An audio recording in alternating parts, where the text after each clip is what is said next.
એક વખત એક પ્રાણીવિદ કેટલાક યુવાનોને સાથે લઈને જંગલમાં ફરવા માટે નીકળ્યા. જંગલમાં વસતા જુદા જુદા પ્રાણીઓનો યુવાનોને એ ભાઈ પરિચય કરાવતા હતા.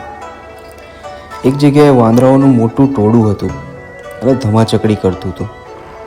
એક ડાળી પરથી બીજી ડાળી ઉપર કૂદી રહેલા આ વાંદરાઓને પેલા યુવાનો જોઈ રહ્યા હતા. કૂદાકૂદી કરી રહેલા એક વાંદરાને ઝાડ પર સુકાયેલી ડાળી વાગી અને ઊંડો ઘા પડ્યો. ઘામાંથી લોહી પણ વહેવાનું શરૂ થઈ ગયું. વાંદરો કૂદકો મારતો મારતો ટોળાથી દૂર જતો રહ્યો અને સાવ એકલો બેસી ગયો.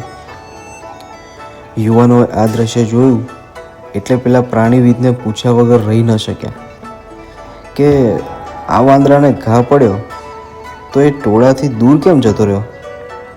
પ્રાણીવિદે યુવાનોને સમજાવતા કહ્યું, વાંદરાઓની એક લાક્ષણિકતા છે કે જ્યારે કોઈને વાગે તો બધા જ વાંદરાઓ એની ખબર કાઢવા માટે આવે છે. જ્યારે ખબર કાઢવા આવે ત્યારે એ શાંતિથી બેસી ના રહે, પણ જે વાંદરાને વાગ્યું હોય એનો ઘા પહોળો કરે અને જુએ કે કેટલું વાગ્યું છે. પરિણામે ઘા મોટો થાય એટલે ઘા રૂઝવાને બદલે વધુ વકરે અને ખૂબ પીડા થાય.